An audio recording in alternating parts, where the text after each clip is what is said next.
I think this is the first time that I can say Elgato is starting to outdevelop Rode, and that the Elgato ecosystem may just be cutting into Rodes now. God, I love a spicy intro. This is the Wave XLR Pro, the latest from Elgato and the new flagship of their interface lineup. No, this isn't just an interface that expands on inputs and outputs. This thing literally runs the whole show on the device. So while the Wave XLR Mark II is a strong candidate for anyone looking to get a minimalist setup going, well, the Wave XLR Pro is for maximalists, or perhaps you really do just have so much going on that you need a serious interface to control it all. So then, let's dive in. Now, this thing does feel really good in the hands. Of course, yes, it is still that plastic that you have on the Mark II, but there's some heft to this thing that might convince you of a higher quality. This thing is sleek in design as well. You will notice a complete lack of controls, which you may or may not like. We're going to get to that in a bit. But it also has a whole host of options for ins and outs. On the back, you have two XLR inputs, a secondary headphone output section. The first one is on the front, by the way. You have line in and line out, and as well as those USB connections. One you may notice is labeled as aux, meaning yes, this thing can be used with a second computer. More on that in a bit. As for the rest of the body, it's pretty much as you would expect, with one oddity. This is a connector so you can hang it off a 1/4-inch attachment like a boom arm. I don't really know why this would be a thing. I don't get it. Okay then, let's talk about the elephant in the room. This thing has a complete lack of physical controls. And I know that's going to be getting some real sore bottoms out there. And I do kind of get it. However, I should say, knowing someone that actively is developing products for another company, the simple additions of things like buttons and knobs can actually drive up the cost of a product more than you think. And I think what Elgato did here was to keep all those extra dollars to make sure what was under the hood here was special. And I believe they did just that. But you have to remember, when you're looking at any Elgato product, you have to judge it within the very ecosystem that it lives in. Meaning there are a plethora of options available for physical controls, Stream Decks specifically, especially the Plus versions with all them knobs. And when you look at Stream Decks as just being controllers, well, you can string as many of them together as you want and have all the physical control on this Wave XLR Pro as you want. So I actually kind of like that Elgato is basically doubling down on their own ecosystem. Now, again, this is a personal decision, and I do not fault you for feeling any kind of way about this. So let's dive into the differences between the two Elgato interface options. And honestly, a lot of it is just the expanded I/O from what I can tell, but it does go a bit deeper than that. First is the extra effect called ducking, which basically allows you to flag one signal as your main signal, generally your microphone, and everything else will duck under it. So music, gameplay, anything that might drown out your voice. This is an awesome feature that will benefit many creators. I do wish there was a bit more flexibility setting it up, like the amount of ducking or the speed at which it kicks in and out. I can see that being expanded upon later, but for now, you basically just get the stock settings that they chose for you. The next big thing here is that secondary USB. Now, this isn't just some old USB connection. This is very much a simple USB connection. When attached to a phone, computer, or console, is basically seen as a USB headset, which is actually kind of brilliant. Again, remember I said console. Now, I should just say the PS5. This is one of those things that PS5 gamers have been asking for since the dawn of, well, I guess the PS5.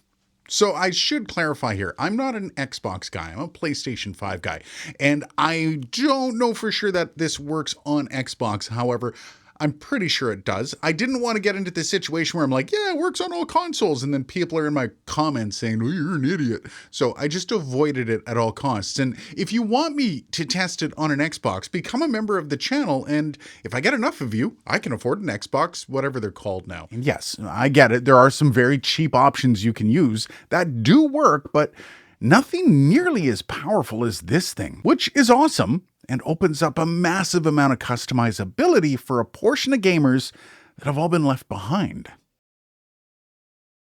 And you will notice in the software, it's a little different. Now you have the Wave XLR Pro with the XLR mics, the line-in, and the USB auxiliary. And this is going to look a little different. And when you go to the mixes, you're going to notice just expanded options there. Now, if you want a more in-depth kind of mix and routing walkthrough and kind of just an understanding of it all, I would say go over to Senpai Gaming. Harris Heller over there will actually walk you through this a little bit more in depth than I will. He's also a streamer. He's actually active within streaming, and he's one of the people that would be using this stuff on the regular. So if you want to actually get a little bit more in depth with that routing and that mixing, go check out his video. Otherwise, you will notice everything's just as attainable within this software as it was with the Wave XLR Mark II. Now let's bring back the other audio juggernaut into the conversation, and that's Rode. Now, both of these companies have been building out massive ecosystems that all work together to give a user a complete experience. Honestly, no one comes close to these two companies. And while Rode has been making moves to try to claim some of Elgato's share in the gaming marketplace, Elgato hasn't really taken much of a swipe at the podcasting market, or at least not the multi-person podcast market. And this thing's doing just that. Add to that the routing and the customization in the software for Elgato, and you're looking at an extremely compelling option that goes head-to-head against the Duo. And with the controller options like the Stream Decks, the possibilities on the Elgato front just seem to be piling up. Not to mention the ever-expanding ecosystems for both companies. This might actually be a tough decision for you, no matter what you're doing, gaming or podcasting. Now, I'm going to let you decide which one comes out on top in an audio battle royale. For us, though, the consumers, stuff like this only pushes companies further to try to claim your money.